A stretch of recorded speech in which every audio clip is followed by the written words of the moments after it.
Hi guys, good evening. This is Khushi and today in this video I am going to discuss Constitution Assembly यानी संविधान सभा। तो भारत का संविधान विश्व का सबसे अच्छा और बड़ा संविधान है। जब दूसरे विश्व युद्ध के बाद यह बात साफ हो चुकी थी कि जो भारतीय हैं वो बहुत बहादुर हैं और अंग्रेज़ उन्हें ज़्यादा समय तक गुलाम नहीं रख सकते, और उस समय ब्रिटिश सरकार के पैर भारत से उखड़ने लगे थे और जो अंग्रेज़ सरकार थी वो भारतीयों की बात मानने के लिए मजबूर हो गए थे।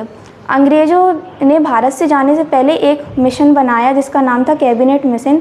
उस मिशन में बताया गया कि भारतीयों को मिलकर एक संविधान सभा का गठन करना चाहिए, तो हमने उनकी बात मानकर संविधान सभा का गठन किया।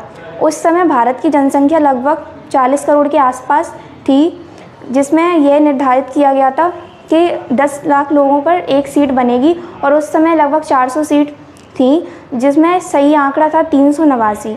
उस समय भारत की व्यवस्था दो तरह से चल रही थी। एक व्यवस्था में भारत ब्रिटेन की महारानी के अधीन था, तो दूसरी तरफ देसी रियासतें अपना काम कर रही थीं। देसी रियासतों में लेकिन जो ब्रिटेन की महारानी थी उनका डायरेक्ट इन्वॉल्वमेंट नहीं था, इनडायरेक्ट इन्वॉल्वमेंट था। जब संविधान सभा की तैयारी हुई तो दो जगह से लोगों को आना था। पहला था प्रत्यक्ष ब्रिटिश सरकार यानी डायरेक्ट ब्रिटिश गवर्नमेंट, दूसरा था देसी रियासत यानी प्रिंसली स्टेट्स। तो इस तरह से 292 सदस्य ब्रिटिश भारत से प्रत्यक्ष चुनकर भेजे गए और 93 सदस्य मनोनयन हुए।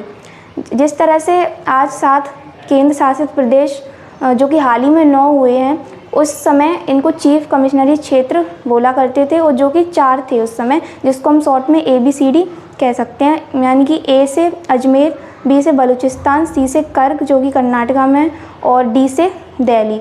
तो इन सबको टोटल मिलाकर 389 लोगों में से सभी उपस्थित नहीं हुए।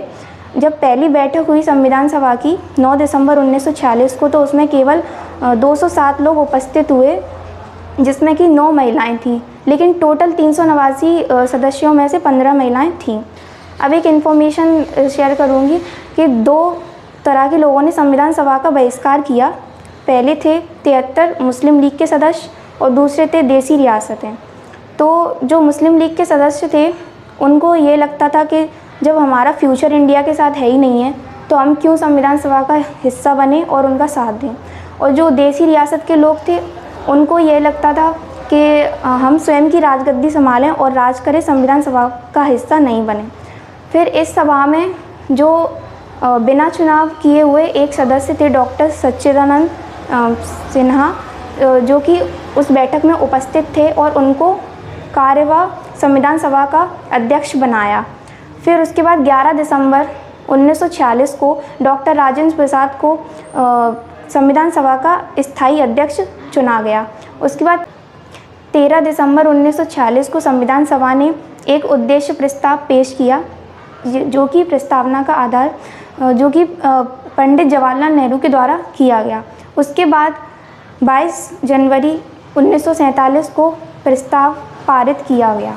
तो आज की वीडियो में इतना ही। मैं मिलती हूँ आपको नेक्स्ट वीडियो में इसके आगे। तो तब तक के लिए स्टडी विद हैप्पीनेस। जय हिंद, जय भारत।